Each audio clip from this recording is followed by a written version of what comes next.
بسم اللہ الرحمن الرحیم۔ تیمور کی وفات کے بعد اس کی نسل میں کوئی ایسا باصلاحیت شخص پیدا نہیں ہوا جو تیمور کی عظیم و شان سلطنت کو بکھرنے سے بچا سکتا تھا۔ چنانچہ تیمور کے بعد وسط ایشیا میں تیموری شہزادے اور آمرانہ چھوٹی چھوٹی ریاستیں قائم کر لیں اور خانہ جنگی میں مبتلا ہو گئے۔ ان میں ایک ریاست فرغانہ تھی جس کا حکمران عمر شیخ مرزا تھا۔ ہندوستان کی مغل سلطنت کا بانی بابر مرزا اسی عمر شیخ مرزا کا لڑکا تھا۔ بابر کا سلسلہ حسب نسب باپ کی طرف سے تیمور اور ماں کی طرف سے چنگیز خان سے ملتا ہے، لہٰذا بابر کی رگوں میں تیمور اور چنگیز خان دونوں کا خون تھا۔ 1494 عیسوی میں عمر شیخ مرزا کا انتقال ہوا۔ اس وقت بابر کی عمر صرف 12 سال تھی۔ شدید خانہ جنگی کے حالات میں نو عمر بابر کے لیے فرغانہ کی چھوٹی سی ریاست کی حفاظت کرنا قریب ناممکن تھا۔ چنانچہ 10 سال تک بابر خود کو اپنی اور اپنی ریاست کو بچانے کے لیے ہمسایہ ریاستوں کے حکمرانوں سے جنگ و جدل میں الجھا رہا۔ وسط ایشیا کے حالات سے مایوس ہو کر بابر نے افغانستان کا رخ کیا اور 1504 میں کابل فتح کر کے وہاں ایک مضبوط حکومت قائم کر لی۔ جب کابل کو فتح کر لیا گیا تو اکبر کی فوج میں جو لوگ حالات سے واقف تھے ان سے چاروں طرف کا حال دریافت کیا گیا۔ بعض نے تو دشت کی طرف چلنے کی صلاح دی، بعض نے ہندوستان کی صلاح دی۔ آخر میں ہندوستان پر حملے کی ٹھہری اور شعبان کے مہینے میں کابل سے ہندوستان کا رخ کیا گیا۔ اس وقت ہندوستان میں لودھی پٹھان حکومت کر رہے تھے۔ پنجاب کی خود مختار مسلم ریاستوں اور لودھی حکمرانوں کے درمیان علاقائی تسلط کے لیے اکثر جھڑپیں ہوا کرتی تھیں۔ ملتان کے حاکم نے بابر مرزا کو ہندوستان پر حملے کی دعوت دی۔ بابر ویسے بھی ہندوستان کے ان علاقوں پر جو تیمور فتح کر چکا تھا اپنا حق سمجھتا تھا، تو اسی تناظر میں بابر نے 1526 میں پانی پت کے میدان میں ابراہیم لودھی سے جنگ لڑی۔ پانی پت میں جب بابر کی فوج نے دشمن کی فوج کی آمد دیکھی تو کھلبلی مچ گئی، لیکن انہوں نے دشمن فوج کے ساتھ مقابلے کے لیے بے خوف ہو کر لڑنے کا ارادہ کر لیا اور بابر کی فوج کے جنگجو مہدی خواجہ سب سے آگے پہنچا۔ مہدی خواجہ کے مقابلے میں ابراہیم لودھی کی فوج ہاتھی لیے ہوئے آئی تھی، لیکن بابر کے جنگجوؤں نے مہدی خواجہ کی قیادت میں اس فوج کا منہ پھیر دیا۔ اس کے بعد پھر گمسان کی لڑائی ہونے لگی اور اس دوران تقریباً 50 سے 60 ہزار فوج آئی اور اسی جگہ سلطان ابراہیم بھی مارا گیا۔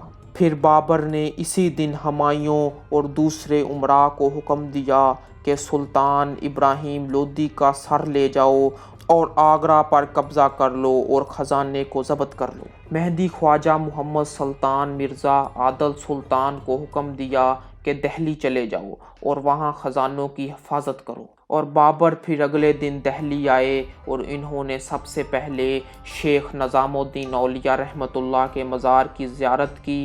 دلی کی جامع مسجد میں ان کے نام کا خطبہ بھی پڑھا گیا۔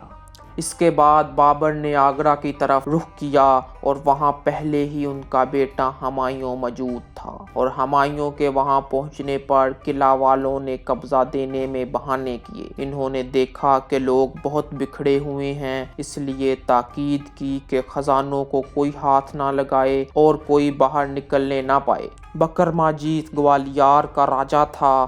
100 برس سے اس کے بزرگ وہاں راج کرتے تھے۔ اس کے بچے آگرہ میں رہتے تھے۔ جب ہمایوں آگرہ میں آیا تو بکر ماجید کی اولاد نے ہمایوں کو بہت سے ہیرے نظر کیے، اور اس میں ایک مشہور ہیرا تھا جو سلطان علاء الدین لایا تھا۔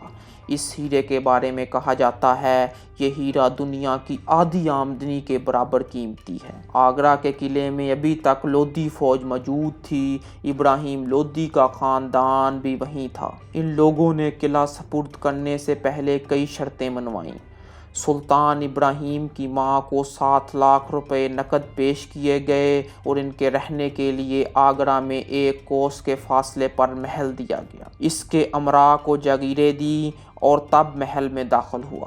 بابر سلطان ابراہیم کی ماں کو اپنی ماں سمجھتا تھا، لیکن پھر بھی سلطان ابراہیم کی ماں نے اپنے بیٹے کے قتل کا بدلہ لینے کے لیے بابر کو مارنے کی کوشش کی اور اس نے باورچیوں کے ساتھ مل کر بابر کے کھانے میں زہر ملوا دیا، اور اس حملے سے بابر تو بچ گیا، لیکن اس نے اس کے بعد اس کی ماں کو ایک عبرتناک سزا دی اور اس کو قتل کروا دیا۔ اگرچہ کہ پٹھانوں نے راجپوتوں کو شکست دے کر ہندوستان کا اقتدار چھین لیا تھا، لیکن سلطنت دہلی کے دور میں راجپوتانہ عملاً مختلف راجپوت خاندانوں کے تسلط ہی میں رہا۔ لودھی حکومت کے دور میں سلطنت دہلی سکڑ کر ایک علاقائی حکومت بن گئی تھی اور راجپوت دوبارہ ہندوستان کا اقتدار حاصل کرنے کا خواب دیکھ رہے تھے۔ لہٰذا بابر کے حملے کے وقت راجپوت ابراہیم لودھی کا ساتھ دے کر مشترکہ طاقت کے ساتھ بیرونی حملہ آور کا مقابلہ کرنے کی بجائے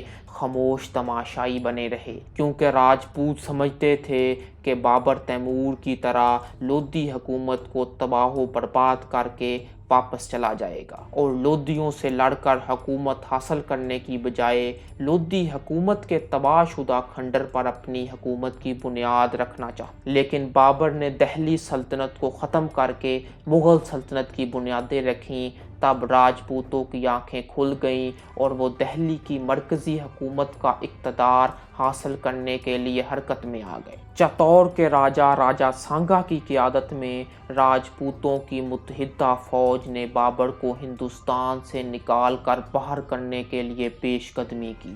بہت سارے افغان سردار جو لودھی خاندان کی تباہی کے بعد بابر کی جانی دشمن ہو گئے تھے، وہ بھی راجپوتوں سے مل گئے۔ 16 مارچ 1527 کو بابر نے 12,000 کی فوج کے ساتھ کنواہا کے مقام پر راجپوتوں اور افغانوں کی 2 لاکھ متحدہ فوج کا مقابلہ کیا اور انہیں شکست فاش دی۔ کنواہا کی جنگ کے بعد بہت سارے شکست زدہ افغان سردار بنگال کے حاکم نصرت شاہ کے پاس پہنچ گئے اور نصرت شاہ کی مدد سے انہوں نے بابر سے ایک بار پھر جنگ کی۔ 6 مئی 1529 کو بابر نے نصرت شاہ اور شکست زدہ افغان سرداروں کی متحدہ فوج کو دریائے گھاگھرا کے کنارے شکست دی۔ کنواہا اور گھاگھرا کی جنگ کے بعد مغل اقتدار کو چیلنج کرنے والا اور دہلی کے مرکزی حکومت کا کوئی دعوے دار باقی نہ رہا۔ اسی طرح بابر نے مغلیہ سلطنت کی بنیاد رکھی اور یہ ایک بہادر اور نڈر لیڈر جانا جاتا ہے اور آج بھی تاریخ اسے یاد رکھے ہوئے ہے۔